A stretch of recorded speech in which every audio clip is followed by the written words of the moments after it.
Assalamualaikum Bu Ustazah, aku mau bertanya, bolehkah kita menggibahi seseorang dengan tujuan supaya orang lain tidak dirugikan? Ada gibah yang dibolehkan. Ibu senang banget ada gibah yang dibolehin, ya Allah. Assalamualaikum, Ustazah izin bertanya, kalau kita hendak mengerjakan sholat malam, semisalkan sholat tahajud, witir, taubat, hajat,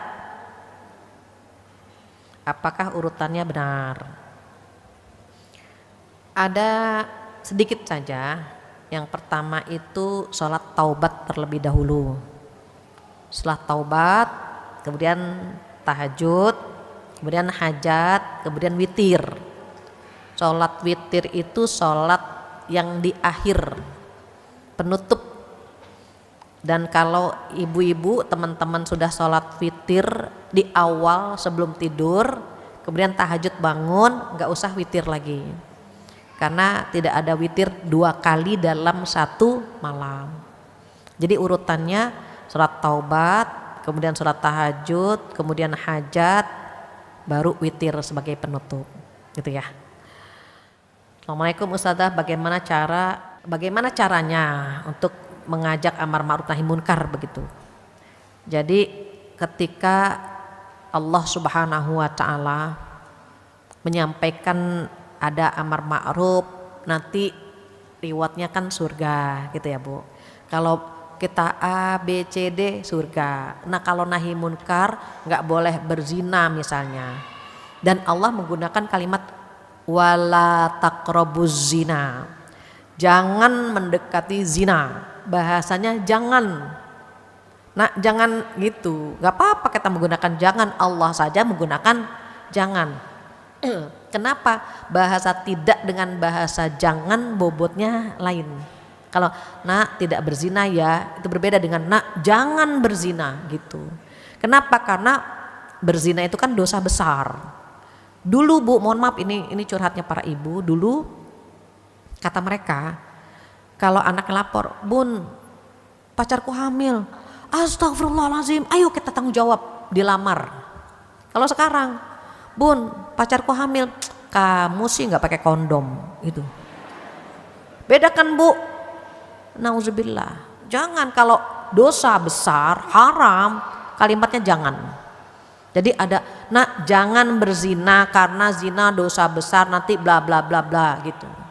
Kalau mengajak ya lebih, tadi saya sampaikan lebih mudah gitu. Terus anak-anak dibiasakan, nak misalnya temannya dia melakukan dosa, nak nasihati ya nak. Kalau sudah dinasehati kemudian dia tidak mendengarkan, gugur kewajiban kita. Tapi kalau dia melakukan dosa terus kita membiarkannya, ada pembiaran di sana, dia khawatirkan Allah nanya, kenapa waktu dia melakukan dosa kamu biarkan saja, kan gitu Bu.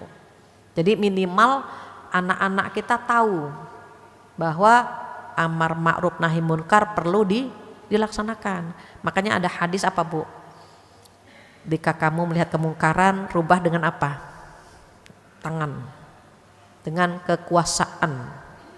Gak mampu nih kita, gak kuasa, dengan lisan. Nah gak boleh begitu, Pak gak boleh gitu, atau gitu dengan lisan. Gak bisa dengan lisan, dengan hati. Dan itu selemah-lemah iman. Jadi memang harus dirubah kan begitu. Man ra'a minkum munkara, barang siapa melihat kemungkaran. Kalau melihat kemungkaran pilihannya 3, rubah dengan kekuasaan atau dengan lisan atau dengan hati. Dan kita banyak yang pakai hati.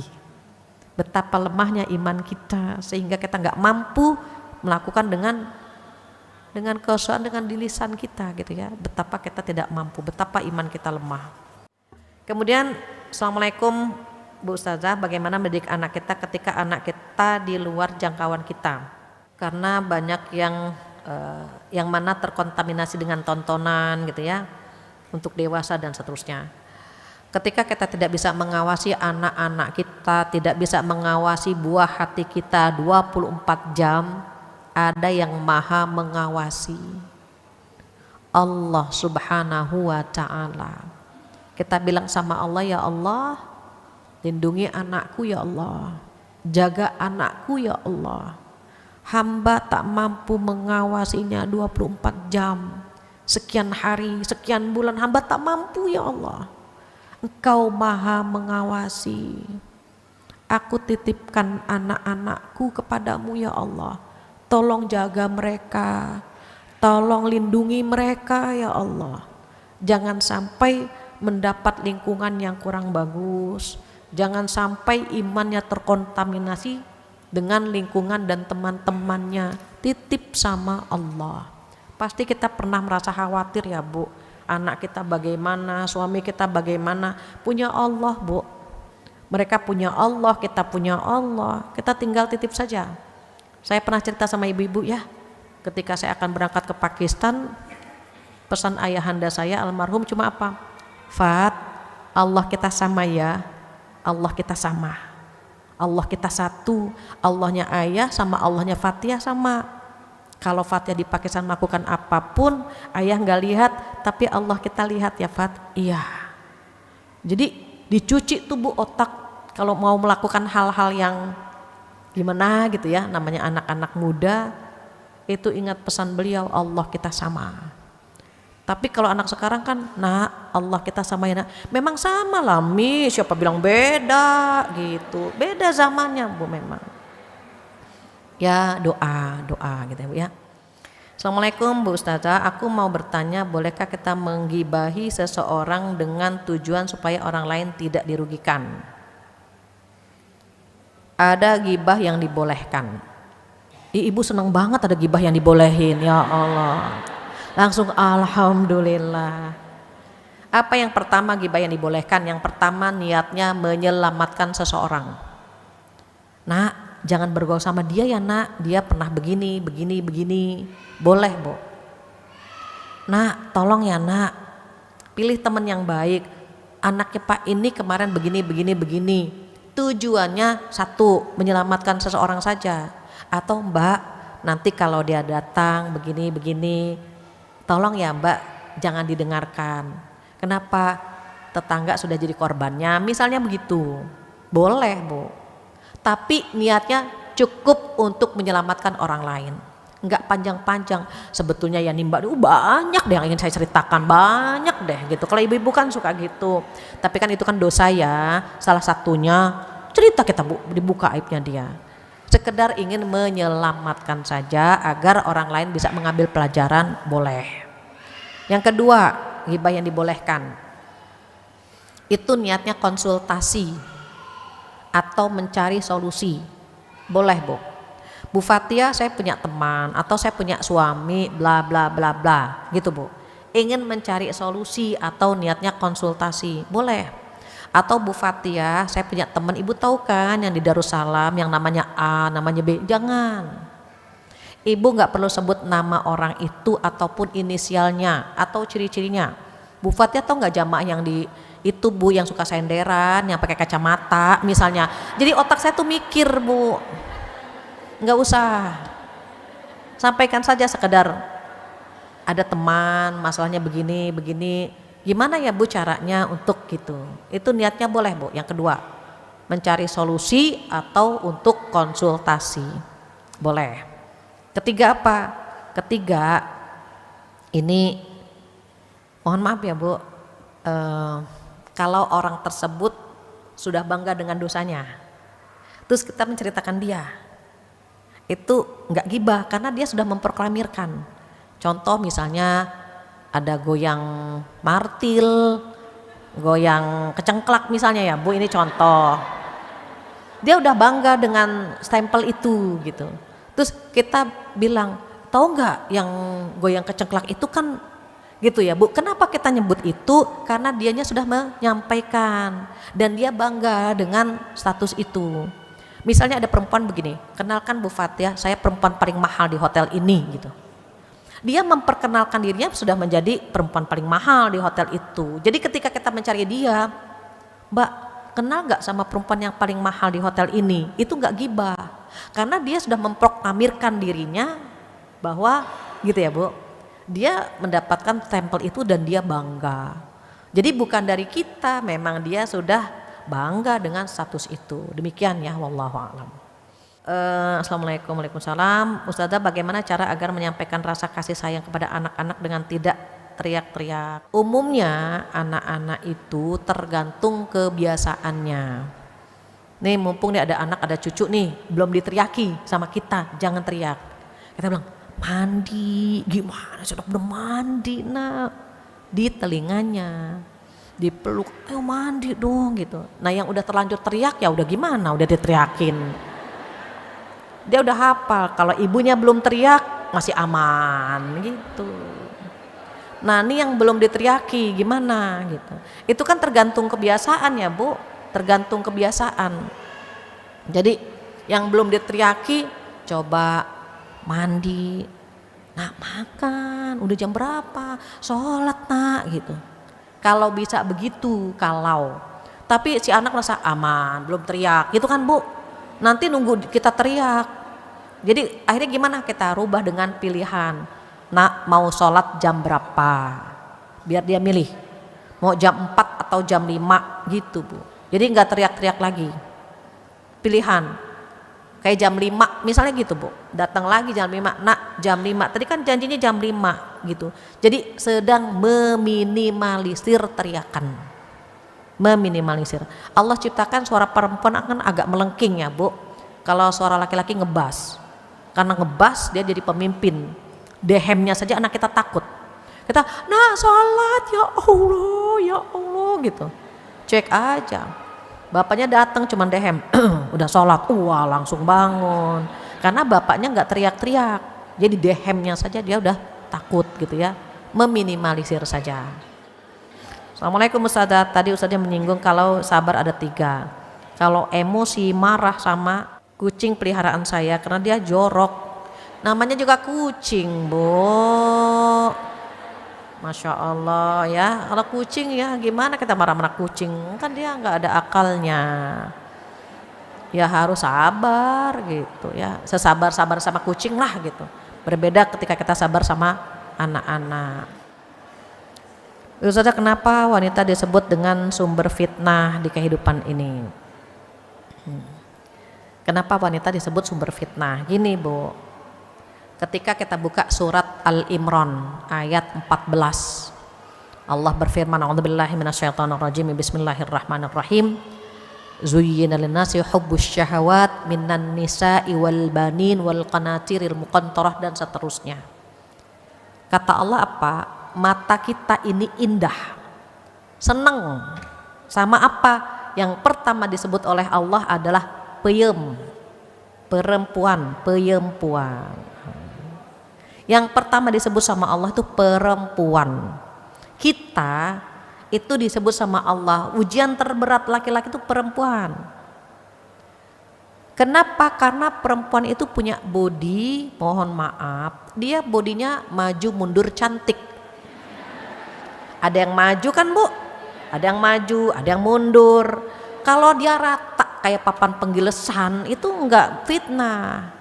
Makanya pepatah Arab bilang apa? Lebih baik berjalan di belakang singa daripada berjalan di belakang wanita.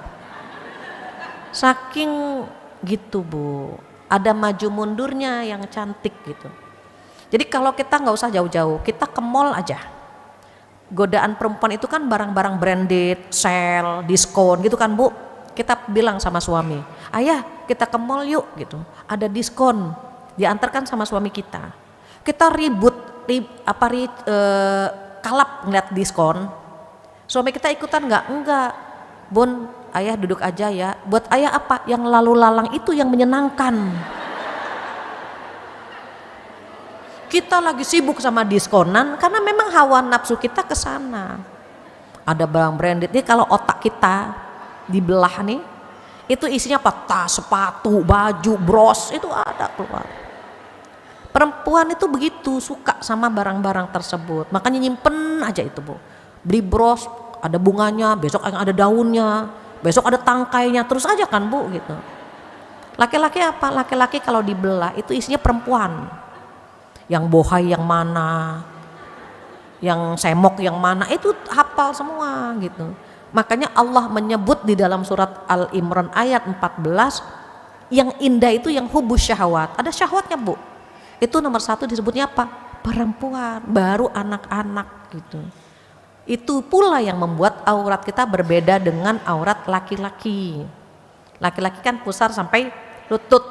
Perempuan apa? Seluruh tubuhnya itu aurat, kecuali wajah dengan telapak tangan. Kenapa wajah nggak aurat? Karena kalau ta'aruf kan dilihat dari wajah. Dakwah, senyuman, makasih Bu, wajah gitu. Kalau tangan bagaimana? Orang ta'aruf pun bisa dari tangan. Tangan yang langsing gimana, nggak ada dagingnya gitu. Itu berarti langsing. Kalau yang bohai ada dagingnya misalnya gitu Bu. Atau dari jari-jari bisa kelihatan. Kalau pangkalnya besar, ujungnya kecil, itu racut, nggak bisa ngapa-ngapain, tubuhnya ke tangan aja ngurusin tangan dia. Kalau yang pangkalnya sama ujungnya sama, itu bisa tuh nyuci piring, ngosrek kamar mandi, bisa dia. Tapi kalau yang pangkalnya kecil, ujungnya besar, itu cantengan, nggak bisa ngapa-ngapain. Gitu ya Bu. Jadi itu yang membuat wajah dengan telapak tangan tidak aurat. Terus assalamualaikum Ustazah. Waalaikumsalam. Apa pahalanya menjodohkan anak hingga menikah? Ketika anak sudah besar, kewajiban orang tua adalah menikahkan anak tersebut. Jadi pahalanya besar. Ada yang mengatakan mendapatkan istana, ada yang mengatakan mendapatkan dirham dan seterusnya ya Bu. Walaupun secara umum Allah memerintahkan kita untuk mencari pasangan buat orang-orang yang masih sendiri. Surat An-Nur ayat 32 kalau nggak salah. A'udzubillahi minasyaitonirrajim. Wankihul ayyama minkum wasolihina min ibadikum. Wa ankihul ayyama minkum wasolihina min ibadikum. Nikahilah mereka yang masih sendiri gitu. Jadi kalau mencarikan pasangan buat teman, buat gitu ya Bu ya. Mungkin Ibu ada temannya yang jamu, janda muda, carikan pasangan. Atau jahe, janda hebring, carikan pasangan gitu. Pahalanya besar. Bagaimana cara kita supaya bisa istiqomah dalam berbuat amal soleh? Istiqomah itu bukan istri 3 kontrakan 5. Istiqomah itu konsisten. Kita konsisten dalam melakukan amal soleh. Bisa akidah kita. Kalau istiqomah dalam berakidah wajib. Ada istiqomah dalam beribadah. Berlomba-lomba dalam melakukan amal soleh. Ada istiqomah akhlak. Berkumpul dengan wanita solehah seperti ibu-ibu di sini nih, kumpul bersama orang baik-baik itu insya Allah bikin kita istiqomah. Yang tidak kalah pentingnya adalah doa. Doanya ada di mana?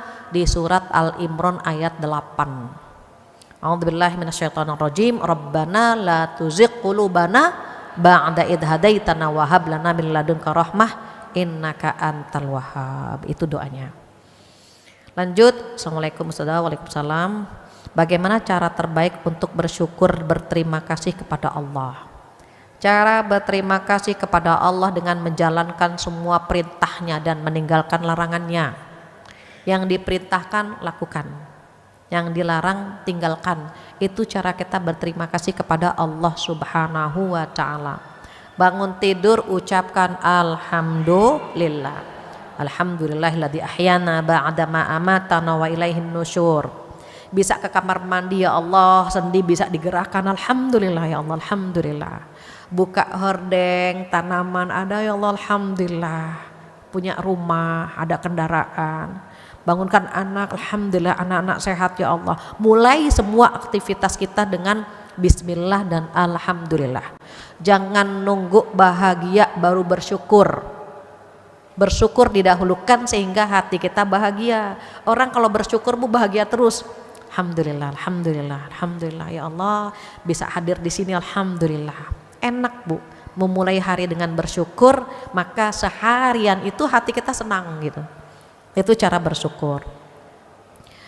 Assalamualaikum Ustazah, bismillah. Bagaimana cara menghadapi anak gadis yang mulai beranjak dewasa, beranjak remaja, yang apabila kita nasihati dengan cara lembut tidak didengar, apabila kita agak keras dia merasa tersakiti, bahkan menjawab ya anak juga kan berhak menentukan pilihannya sendiri gitu. Ini anak-anak sekarang nih Bu.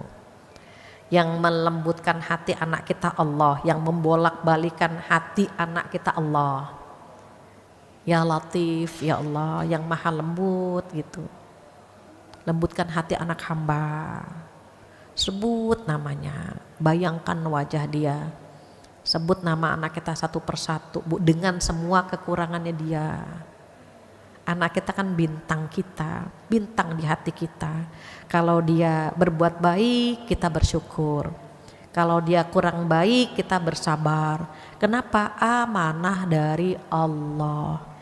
Jadi kadang-kadang ada yang gitu ya Bu ya, tutur kata anak kita, ada yang aduh bikin hati kita teriris misalnya. Mumpung lagi sedih, Bu angkat tangan langsung. Ya Allah, tutur katanya mulai kayak hamba ya Allah. Hamba redho ya Allah. Bahagiakan dia, solehahkan dia. Berikanlah dia pasangan yang soleh ya Allah, yang bisa mengantar dia ke surgamu. Mumpung lagi sakit hati, angkat tangan. Maafkan, redho dengan apa yang dilakukan oleh anak kita agar dia bahagia dunia akhirat.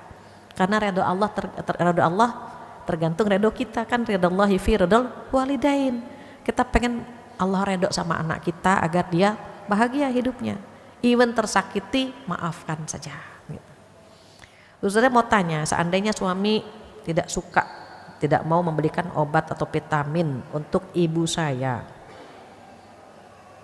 karena dia merasa sudah memberikan uang bulanan dan obat vitamin yang diminta hanya sekali saja, bagaimana sikap saya terhadap suami? Kewajiban suami kita itu kepada orang tuanya. Kewajiban kepada orang tua kita itu anak laki-laki sebetulnya. Jadi kalau dia nggak mau, mohon maaf ya Bu, ini kita nggak pakai perasaan dulu, kita pakai hukum dulu. Anak laki-laki itu milik orang tuanya. Jadi kalau ke mertua, dia memang ya harus hormat, harus sayang, tapi secara finansial itu dia nggak punya kewajiban. Dia harus mendahulukan orang tuanya dia. Terus kita bagaimana? Kita kan udah dikasih uang belanja, izin tuh Bu, ayah ini kan uang belanja ada lebihnya, boleh nggak beliin vitamin buat ibu saya, begitu. Karena itu uangnya suami. Kecuali kalau kita bekerja, it's okay, kita pakai uang kita untuk memberikan vitamin orang tua kita, adik kita, kakak kita gitu. Walaupun ada hak dan kewajiban di situ, tetapi kita pakai psikis ya, hubungan manusiawinya juga ada gitu. Jadi nggak hak kewajiban saja, tetapi ada hubungan kemanusiaan, ada etika dan seterusnya. Ya memang secara kewajiban bukan kewajiban menantu kepada mertua, tetapi orang tua kita punya anak laki-laki nih misalnya. Nah anak laki-lakinya orang tua kita yang punya kewajiban membelikan vitamin tadi. Terus kalau nggak ada bagaimana? Kita izin sama suami, ayah boleh nggak gitu, ada uang yang saya pegang, boleh nggak saya belikan vitamin untuk ibu saya? Karena kita tahu bukan kewajiban suami kita. Kalau suami memberikan itu karena kebaikan hatinya, begitu. Khawatir gini ya Bu, mohon maaf nih Bu, kalau kita balik sekarang, kita balik ya Bu, kita punya anak laki-laki. Dia membiayai besan kita, paham gak Bu? Nah anak laki-laki kita membiayai besan kita, belikan ini, tapi kitanya sebagai orang tua gak diberikan gitu. Kita balik Bu, jadi kalau kita mau mengambil kebijakan atau keputusan, seandainya kita di posisi itu. Karena ada seorang ibu yang telepon ke saya, Bu Fathia, saya punya anak laki-laki, anak saya sekolahkan, anak saya kasih pendidikan yang bagus, tapi Bu gitu, ketika dia sudah menikah, hartanya, perhatiannya itu lebih sering untuk mertuanya. Saya dilupakan Bu gitu. Bahkan sempat Bu dia membeli rumah untuk mertuanya. Yang menyekolahkan saya loh Bu, yang memberikan pendidikan saya. Bagaimana bisa dia memberikan rumah buat mertuanya, perhatian sama mertuanya, kan yang membesarkan saya Bu. Sedih loh Bu orang tuanya. Jadi kita balik kondisi itu, seandainya kita punya anak laki-laki gitu ya Bu, terus anak laki-laki kita lebih memperhatikan mertuanya, sama kan Bu, kita terluka gitu. Jadi memang bukan kewajiban menantu ya Bu untuk menafkahi, tapi anak laki-lakinya atau anak-anaknya. Terakhir, Assalamualaikum Afwan Ustazah, kenapa Luqman dalam Al-Quran mendapatkan gelar Al-Hakim? Karena Luqman diberikan hikmah oleh Allah di ayat ke-12. A'udzubillahi minasyaitonirrajim, wa laqad ataina Luqmanal hikmata an ishkur lillah. Jadi Luqman itu mendapatkan hikmah ya Bu, dikasih hikmah sama Allah. Apa kata Allah, dan sungguh telah kami berikan hikmah kepada Luqman. Hikmah itu tadi pemahaman agama, punya ilmu, memahaminya, diberikan kekuatan mengamalkannya. Jadi hakim itu kan yang bijaksana. Tutur katanya Luqmanul Hakim itu sangat bijaksana. Bayangkan seorang tadi ya Bu, ada yang berpendapat hamba sahaya, ada yang berpendapat tukang kayu, ada yang berpendapat penggembala, tetapi tutur katanya indah luar biasa sehingga namanya dijadikan satu surat gitu, surat Luqman, karena memang Allah memberikan hikmah kepada beliau. Alhamdulillah, nggak terasa jam 11, saya rasa cukup sekian pertemuan kita hari ini. Mudah-mudahan apa yang kita dapatkan bermanfaat dan mudah-mudahan bisa memberikan pencerahan buat kita dan orang-orang di sekitar kita. Jika ada kesempurnaan milik Allah saja, kekurangan dari saya, mohon dibukakan pintu maaf yang sebesar-besarnya. Wabillahi taufiq hidayah. Assalamualaikum warahmatullahi wabarakatuh.